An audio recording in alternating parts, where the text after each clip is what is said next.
Hello everyone. इस video में हम सीखना जा रहे हैं स्टैक्स एंड क्यूज के बारे में।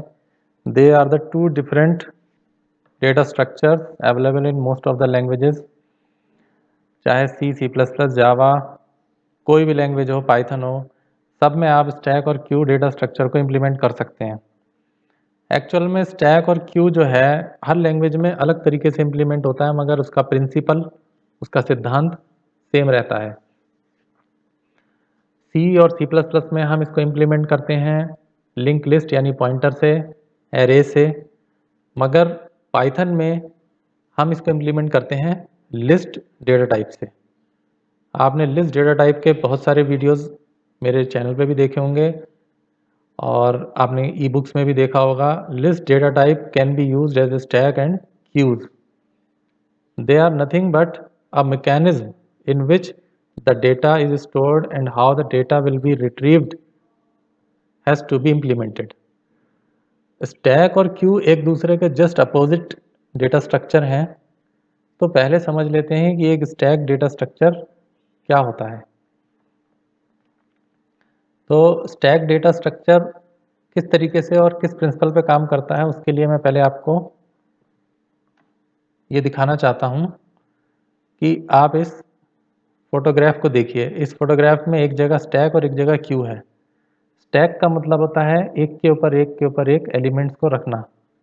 जैसे आप बुक्स रखते हैं तो पहले बुक रखते हैं, फिर उसके ऊपर एक और बुक रखते हैं, फिर उसके ऊपर एक और बुक रखते हैं, और जब आप बुक उठाते हैं तो ऊपर वाली बुक आप पहले उठाते हैं, उसके बाद सेकंड बुक उठाते हैं, फिर जो आपने सबसे पहले डाली थी वो लास्ट में उठाते हैं।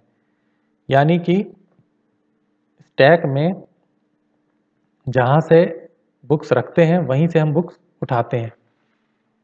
यानी दोनों ऑपरेशन एक ही एंड पे होते हैं, एक ही प्लेस पे होते हैं। टॉप पोजीशन पे ही आप बुक रखते हो और टॉप पोजीशन से ही बुक को हटाते हो। ये हो गया स्टैक। और क्यू में क्या होता है, जैसे आप टिकट विंडो में खड़े होते हैं, आप आ गए, फिर आपके पीछे एक और आ गया, उसके पीछे एक और आ गया, मगर पहले कौन जाएगा? जो पहले आया था वो पहले जाएगा, जो बाद में आया था वो बाद में जाएगा। मगर स्टैक प्रिंसिपल में आप देख रहे हैं कि जो बाद में आ रहा है वो पहले जा रहा है। इसी केस में देखिए, 1 आया रख लिया, 2 आया रख लिया, 3 आया रख लिया, मगर जब हम पहली बार निकालेंगे तो 3 पहले निकालेंगे, 2 बाद में निकालेंगे और 1 उसके बाद में निकालेंगे। तो ये हो गया आपका लास्ट इन फर्स्ट आउट। जो आपका स्टैक है वो लास्ट इन फर्स्ट आउट है, और क्यू जो है फर्स्ट इन फर्स्ट आउट। जो पहले आएगा पहले जाएगा, मगर स्टैक में जो बाद में आएगा वो पहले जाएगा, यानी लास्ट इन फर्स्ट आउट। तो a stack is a collection based on the principle of last in first out। यहाँ पर इन्होंने कुछ प्लेट्स दिखाई हैं, उन प्लेट्स को उन्होंने स्टैक फॉर्म में रखा है। स्टैक का मतलब होता है ढेर बना के रखना। तो इस ढेर में जो प्लेट सबसे नीचे है वो सबसे बाद में निकलने वाली है, और जो प्लेट सबसे ऊपर है, यानी जो प्लेट सबसे लास्ट में रखी गई, वही प्लेट सबसे पहले रिमूव होगी। तो स्टैक का जो प्रिंसिपल है वो है number 1 last in first out, number 2 you have to add and you have to remove from the same position। देखिए, तो ये टॉप पे यहीं से आप नई प्लेट रखेंगे और यहीं से नई प्लेट उठा लेंगे, यानी एक ही एंड पे प्लेट आ रही है और एक ही एंड से जा रही है। यानी अगर हम इसी को डेटा में कन्वर्ट करें तो मान लेते हैं पहले हमने डेटा स्टोर किया 1, फिर डेटा स्टोर किया 2, फिर डेटा स्टोर किया 3। तो क्योंकि 3 सबसे ऊपर है हम उसको पहले निकालेंगे, उसके बाद 2 आ जाएगा, 2 उसके बाद निकालेंगे, और 1 सबसे नीचे है उसको सबसे लास्ट में निकालेंगे। तो स्टैक में दो ऑपरेशंस होते हैं, एक तो होता है पुश यानी कि वैल्यूज़ को स्टोर करना, और एक होता है पॉप यानी वैल्यूज़ को बाहर निकालना। तो पुश का मतलब है add an element to the top, and pop का मतलब है remove the element from the top. तो पुश और पॉप अगर आपने दो फंक्शंस बना लिए, इस तरीके से बना लिए कि जो वैल्यू लास्ट में आ रही है वो पहले निकल रही है और जो वैल्यू पहले आ रही है वो लास्ट में निकल रही है, तो आपने समझ लीजिए स्टैक बना लिया। तो स्टैक डेटा स्ट्रक्चर बनाने के लिए आपको दो ऑपरेशंस यानी दो फंक्शंस इम्प्लीमेंट करने हैं push and pop. They are nothing just to add an element and to remove an element from the top position. कुछ ऐसा प्रोग्राम बनाना है जिससे कि एलिमेंट भी टॉप पर आए और टॉप से ही वो चला जाए। तो इसका यूज़ क्या है? स्टैक हमारे, अभी आपको ये तीनों केसेस में से तीसरा केस थोड़ा इजी लग रहा होगा समझने के लिए, स्ट्रिंग रिवर्सल। कोई स्ट्रिंग जो है उसमें पहले कैरेक्टर, दूसरा कैरेक्टर, तीसरा कैरेक्टर, चौथा कैरेक्टर इस तरीके से स्टोर्ड रहते हैं। अगर आप स्ट्रिंग को रिवर्स करना चाहते हैं, यानी जो कैरेक्टर बाद में आया है वो पहले आप निकालेंगे, तो क्या होगा? स्ट्रिंग रिवर्स हो जाएगी। आपने ABCD डाला, तो अगर आप D पहले निकालोगे, C बाद में निकालोगे, B बाद में निकालोगे और A लास्ट में निकालोगे तो क्या बन जाएगा? DCBA, यानी स्ट्रिंग रिवर्स हो जाएगी। तो स्टैक का यूज़ स्ट्रिंग रिवर्सल एक केस में हो सकता है। एक हमारा पोस्टफिक्स और इनफिक्स नोटेशन होते हैं, इस पर मैं अगला वीडियो बनाऊंगा। फंक्शन कॉल्स में भी यूज़ होते हैं। जैसे आपने 3 फंक्शन को एक के अंदर एक कॉल करा, तो जो सबसे अंदर वाला फंक्शन है वो अपना रिजल्ट पहले देगा और जो सबसे बाहर वाला फंक्शन है वो रिजल्ट अपना सबसे लास्ट में देगा। यानी जो फंक्शन पहले कॉल हुआ था उसका रिजल्ट सबसे लास्ट में आने वाला है, जो फंक्शन सबसे अंदर में लास्ट में कॉल हुआ था वो सबसे पहले अपना आंसर देगा। अब क्यू को समझ लेते हैं। क्यू जो है, आप कहीं भी वेटिंग में खड़े होते हैं तो आप क्यू में खड़े होते हैं। वहाँ का क्या मतलब है? वहाँ का प्रिंसिपल है फर्स्ट इन फर्स्ट आउट, जो पहले आएगा वो पहले जाएगा। यानी इसमें दो ऑपरेशंस होते हैं, इंसर्ट एंड रिमूव। इंसर्ट होता है लास्ट में और रिमूव होता है शुरू से। जब कोई नई वैल्यू आएगी तो वो लास्ट से ऐड होगी और जब पुरानी वैल्यू जाएगी तो वो फ्रंट से जाएगी। मान लेते हैं हमारे पास एक क्यू है जिसमें 1, 2 और 3 तीन वैल्यूज़ पड़ी हैं।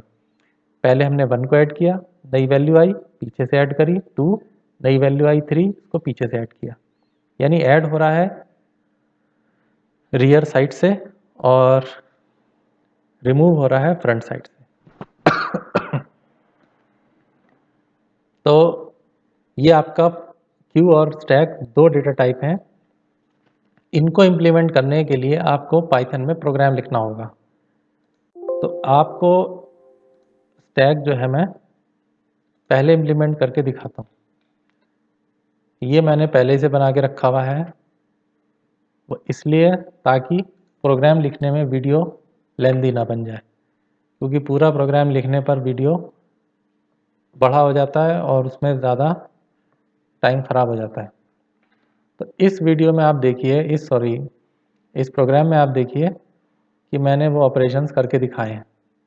आपके सामने पुश, आपके सामने पॉप, ये दो आइटम्स, दो फंक्शंस मैंने बनाए हैं। एक और फंक्शन बनाया है डिस्प्ले, जिससे देखा जा सकता है कि अब तक हमारे पास स्टैक में कितनी वैल्यूज़ बची रह गई हैं। तो मान लेते हैं मैं इस प्रोग्राम को यहाँ से चलाता हूँ, इस जगह से। तो मैंने पुश किया 1, मैंने पुश किया 2, मैंने पुश किया 3 और 4। तो हमारे स्टैक में वैल्यूज़ किस तरीके से गई होंगी? सोचिए, मैं इसके नीचे ही आपको दिखा देता हूँ। 1 यहाँ होगा, 2 यहाँ होगा, 3 यहाँ होगा और 4 यहाँ होगा। इतना आपका स्टैक बन चुका है, क्योंकि आपने पहले लिखा है पुश 1, यानी 1 आ चुका।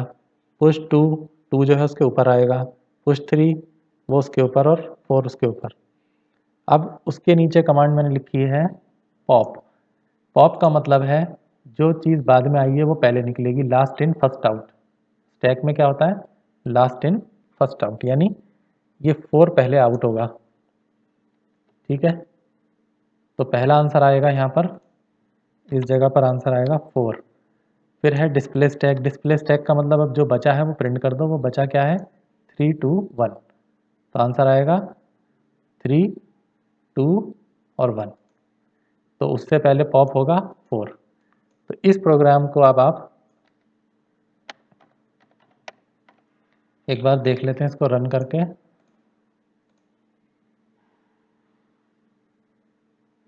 देखिए यहाँ लिखा है pop item is 4 and the stack elements are 3 2 1, correct. अब इसको कैसे बनाया है? बहुत इजी है, कुछ मुश्किल नहीं है। हमने एक फंक्शन पुश बनाया है। पुश नाम का फंक्शन आप बना सकते हैं, DEF डेफ लगाइए, फंक्शन का नाम फिक्स है, PUSH रखना है। उसमें दो वैल्यूज़ पास हो रही हैं, एक तो लिस्ट, ये एक लिस्ट बना रखी है मैंने, ये एम्प्टी लिस्ट है जिसका नाम मैंने रख दिया STK, ठीक है। STK नाम की एक लिस्ट बनाई जो शुरुआत में एम्प्टी है, और एक वेरिएबल बनाया है जो शुरुआत में नन है, यानी इसमें कुछ नहीं है। नन एक डेटा टाइप है जिसका मतलब होता है नथिंग। तो दो वेरिएबल्स आपको ज़रूरी होगा, एक तो लिस्ट जो कि एम्प्टी है और एक टॉप जो कि नल है। अब पुश फंक्शन में आपने लिस्ट को भेजा और 1 को भेजा। इस फंक्शन में लिस्ट को भेजा और 1 को भेजा, लिस्ट बन गई यहाँ पर स्टैक और 1 बन गया आइटम। अब आप देखिए ये पोजिशनल आर्ग्यूमेंट्स हैं, तो पहला पोजीशन जो है वो स्टैक को मिलेगा, दूसरा पोजीशन आइटम को मिलेगा।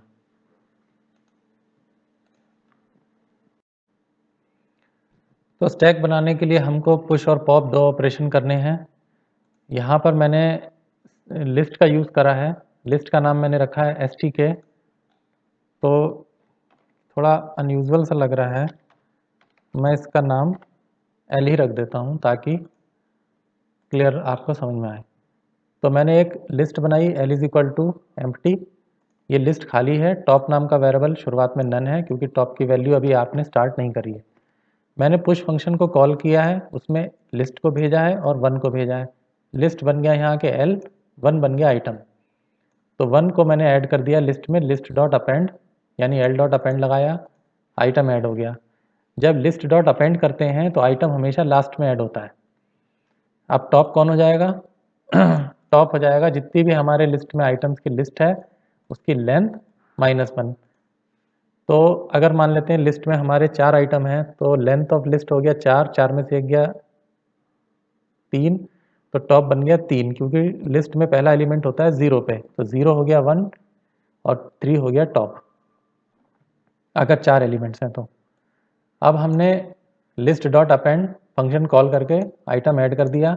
पहली बार पुश करा, पहला आइटम ऐड हुआ, दूसरी बार पुश कॉल करेंगे, आइटम हो जाएगा 2, 2 भी हो जाएगा अपेंड।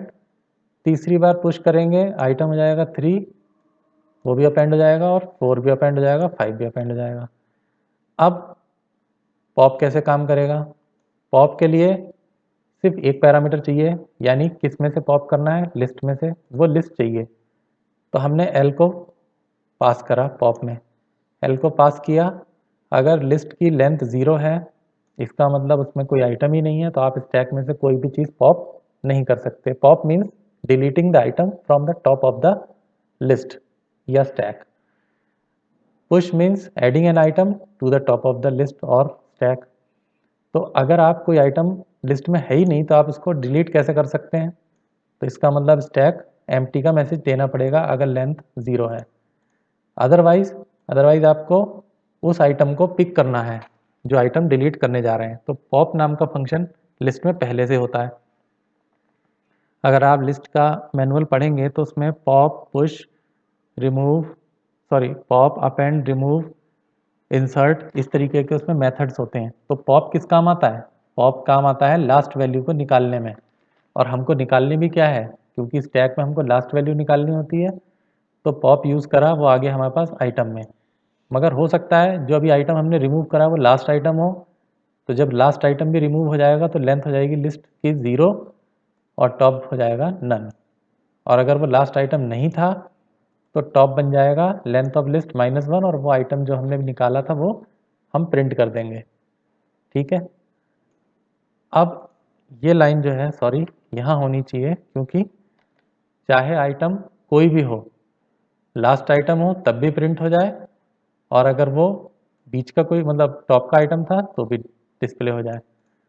तो इस प्रोग्राम को आप एग्जीक्यूट करिए, रन करिए,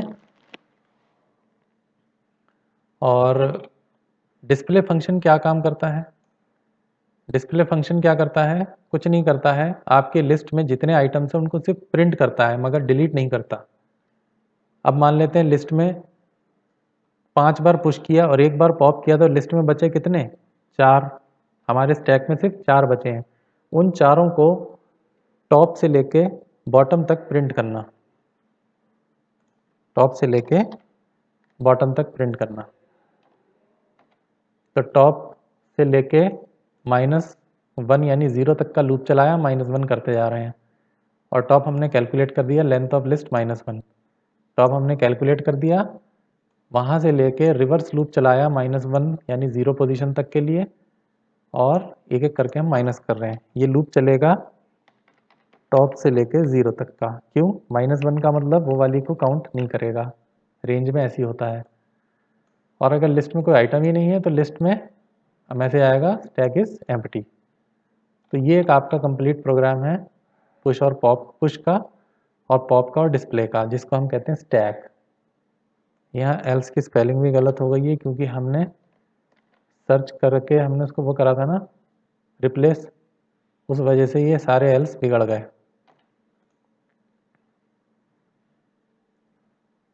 चलिए अब ये प्रोग्राम कंप्लीट है, तो इसको आप एग्जीक्यूट करके रन करके देखिए इस प्रोग्राम को आप। कोई भी अगर डाउट है तो उसको कमेंट में ज़रूर बताइए।